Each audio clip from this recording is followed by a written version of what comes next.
Hey guys, Brian here. Welcome back to today. It's Steve's shop.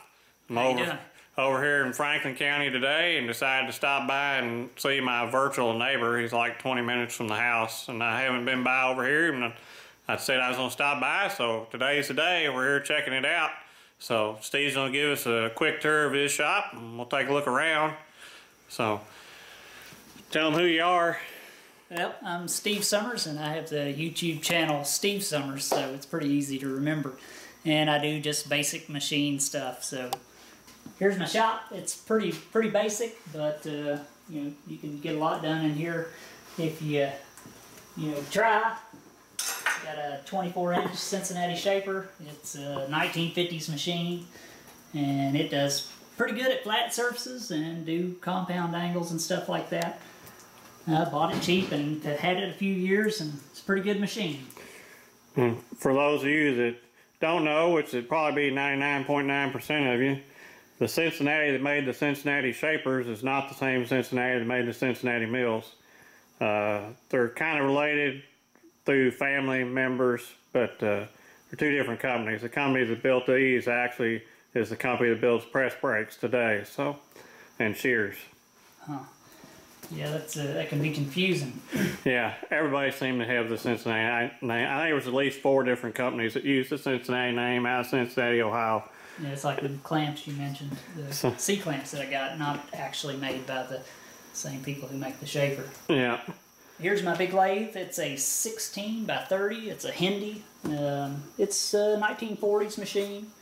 It's a pretty decent lathe. It's got some wear in it, but good machine overall. I use it for a little bit of everything. It's a heavy machine, about like a train car. Standard all geared machine, I assume. Yeah, standard straight cut gears, loud and heavy. Pretty small spindle bore, but big taper attachment. So pretty nice heavy machine. It's really good for threading and stuff. Then I got your standard affair, Bridgeport clone. I think it's a 9 by 42, and then just a cheap drill press. This old machine is pretty rough, but you can get pretty good work on it if you're careful. But I'm in the market for a new one, just like I think everybody would like a new one. It's what I got. It's what I use. That would be equivalent to the small Bridgeport, right? Roughly size-wise. The small one, this is the medium, I think, about around in the medium. Bridgeport made a smaller size than this. I don't know the table dimensions on the smaller one, but this is the medium version. And then the size up from this I think is a 10 by 54.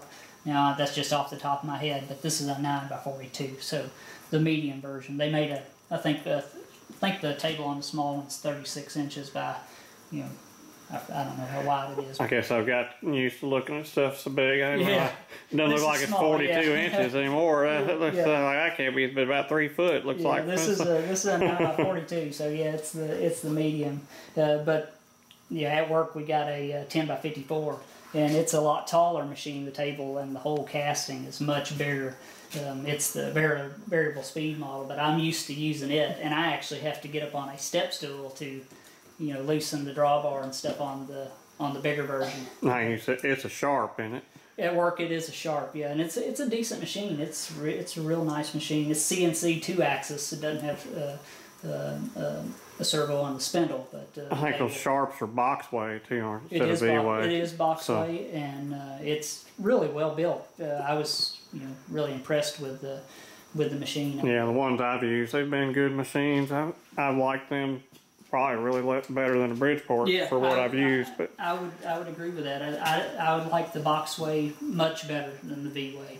They just seem to hold up better. Of course, Cincinnati made one like this. They called a Toolmaster, but you pretty much never see those. Yeah, not near as common. They're a boxway kind of in between the two, in between the Bridgeport and the larger Sharps of today, which are, I'm sure, available in a half dozen other brands by the same company. Yeah, this one suffers from the same ailment that all of the old Bridgeports, suffered from, and that's wear in the saddle.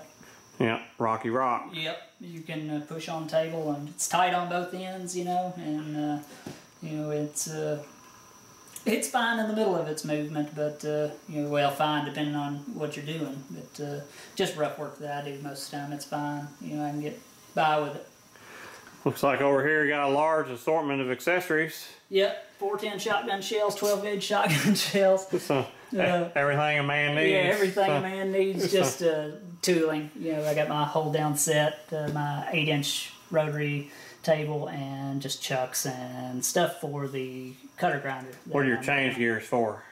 You know, I don't know. I got those in the, I think they're for a Atlas Craftsman, but I'm not exactly for sure what they're for, to be honest. I got those, they were in a box when I bought the shaper, so I'm not for sure. They look like I said dividing head change gears. I don't know. I think they're half-inch bore. Half-inch bore, they're all labeled. They're never been used. Okay, numbers on them? That's it. No, just tooth count. Tooth count.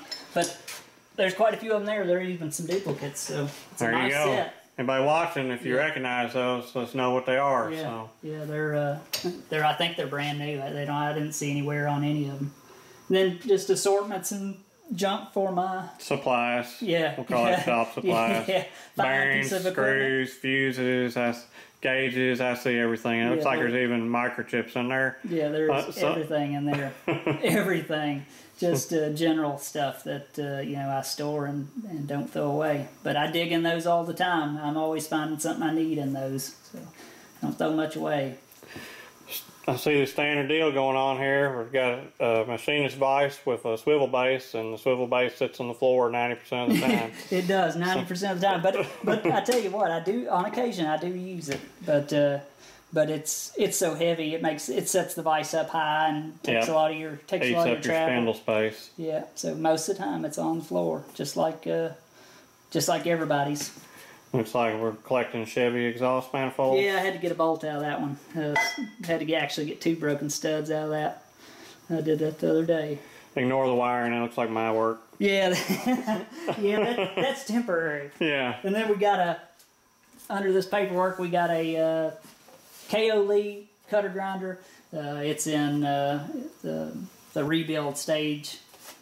The beginnings of a rebuild stage. I have never used it. Yeah, the rest of the bits and pieces over here on the floor. So yeah, soon to be functional, and should be a pretty good machine. I can't wait to learn to use it. To be honest, he's getting this in probably better shape than it needs to do what he's going to do with it. Anyway.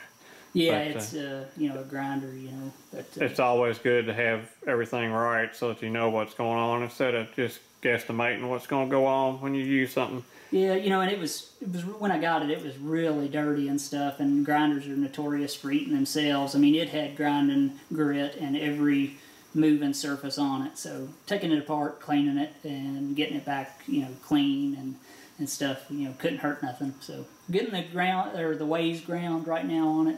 I've got them sent off for grinding, and when they come back, I'll be putting it to use on video, hopefully. There you go. You get to watch the video of the rebuild assembly. You got about every attachment you can get for this machine. Can't skip over the Harbor Freight bandsaw. That's a workhorse. Complete with vertical attachment. Yeah, I use this. You know, as cheap as these things are to buy, I think they're worth every penny. You know, if you do a few little things to them. Now, I've been using this, you know, usually once a day for the last couple of years, easy, and I've never had the first problem out of this thing. You know? I've got a Milwaukee Portaband, and that thing's really handy to have, you know, too. I mean, for a home shop, they're great. I use it all the time. The Peanut Man has built a hydraulic press, looks like. We got Carver, which actually is that the same? Is that a European Carver? I'm not for sure. Is this thing British? It's a actual. It says USA, but I've got some Carver clamps, and I'm pretty sure are British that are hold down clamps for the mill. That are like a vise you bolt down, and they swivel and have jaws. I imagine it's the same outfit anyway. Yeah, this is a pretty nice little press. It's limited in its, you know, size, of course. We'll just throw that on the floor. Yeah.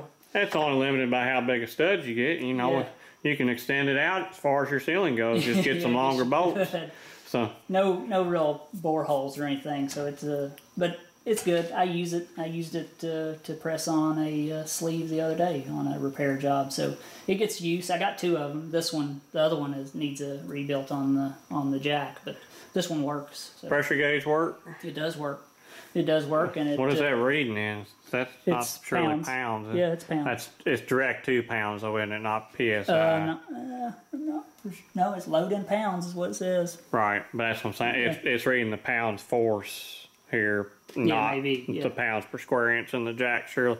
So Yeah, that's I wouldn't imagine that the jack would be 24,000 PSI hydraulic pressure. yeah, that's a lot of pressure. Yeah, I'm not sure. But I would buy that it's 12 tons. So. Yeah, I would say that's probably about right. That looks like about a 12 ton jack. So that's pretty handy. You can read exactly how many pounds you're pressing with Fergus. Yeah, the last job I did, I think, was about 10,000 pounds to press on a 2,000 press fed on a sleeve. So 5 tons. Yeah. So pretty tight, but it worked out pretty good. Got some nice little machinist chests there. Yeah, I got those in a tool buy I did not too long ago. I ended up buying out a toolmaker had died, and his family wanted to sell his tools all together, so I bought everything all at once. I bought 4 tool chests and all the contents in them, and really, it was a score. I did good on it, got it at a pretty good price, and got a lot of things I wouldn't be able to probably have got otherwise, because buying those little tools here and there, man, that adds up quick. But sometimes you get lucky and you can get them all in one. They've gone to a good home, and it's good to see the stuff not wind up all split up and spread across the continent for somebody's worldly possessions that at one time was their life. These tools, this guy, I'm sure just like anybody, and from the looks of his stuff, he cared about his stuff, and to keep it all together and that's what the family actually wanted. They didn't want to go through the process of splitting it all up. They wanted it to all go as one unit, and that's what we did. I bought 4 toolboxes all together, and got a lot of useful hand tools, a lot of stuff, like I said, I wouldn't be able to get otherwise. It's shop air conditioner there. Shop air conditioner, it really works well, especially to keep the flies off of you and the mosquitoes, because they're horrible around here. So that's what happens when you live around the creek. Yeah, you get eat up. And then for the cutter grinder, just a lot of odds and ends here. That's right. Some new, very generous gifts. Yep, shop gifts that I truly appreciate. Jim Lichty sent me, several items that really nice. Even went through the trouble of painting them. So we all always appreciate shop gifts. They're handy to have. Yeah, some of this stuff, on a tight budget, you wouldn't. Stuff like this would be hard to get. You get it in such a drawn out. You buy one a year, and then 5 years later you get to buy another one. Yeah. So that's kind of the way a lot of my stuff goes. Except for sometimes it just pours, like finding one of these lots, and you get a whole bunch of stuff at one time. But that's a once every 10-year kind of deal. Yeah, so. Yeah. I don't ever expect to run into a thing like a deal like I got. Got a A-bomb size tap wrench back there. What's it? I got this. This was a shop gift. And it was missing a handle. I did a video where I repaired it. It is I'm not for sure the name on it. It's got Greenfield card. It doesn't say. Nothing. It doesn't say. It's just a number 6. That's the only identification that it has. So looks like a card, but I'm not for sure, to be honest. But it's a beast. You got the hollow pipe handles. That's fitting to a card. That's the way mine are. Yeah. They got hollow pipes. So. Well, if they was solid, this thing would be 30 pounds. So, well, if you had to use that every day, you'd feel like it was solid. Yeah. So, if you get to crank 1.5-inch taps in through steel every day, if you did about a couple hundred of them, you'd be pretty built up at the end of a shift after. You'd be glad those pipes were hollow. So that's really. Yeah. I think we only got one more piece left here in the shop. Oh yeah. We've got bypass that. We got the lathe over here. This is the A-bomb size one. So over here, see, even got a little cute little tool post on it. Actually, I put that on there the other day. That's a Dixon. That's actually a quality little tool post. Same tool post that I got on my big lathe that was given to me by Adam Booth. I actually had this tool post from another lathe that I had owned, and I'd actually put it in the cabinet and forgot about it till the other day. This just had a standard 4-way on it, you know, the common, you know, standard equipment that it comes with. But this actually fit it, and I stuck it on there, and you know, plan to use this little thing here and there. It's a cute little lathe, and I'm sure it'd be handy for a whole lot of stuff. You know, this little lathe's got hardened bedways. You know, it says it on the end of the thing. You know, my big lathe doesn't have hardened bedways, so for little stuff, I think this would be acceptable. So, fortunately, I don't have one, so I get to keep my nothing under 1/4 inch size threads into the shop. That's the cutoff size. So yeah, yeah. And then below 1/4 inch, take it to somebody else. So.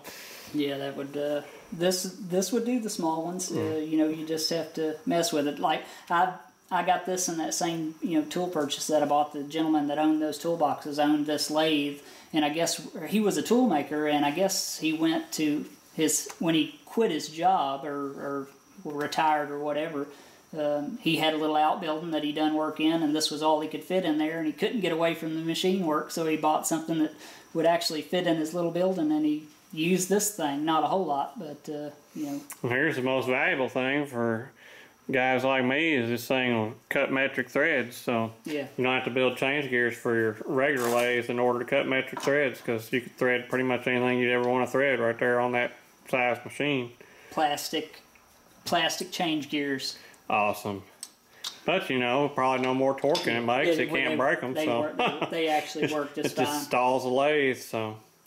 Yeah, it runs fast. Good for polishing and stuff like that of little things. I have used it on a couple little things, and you know, successfully.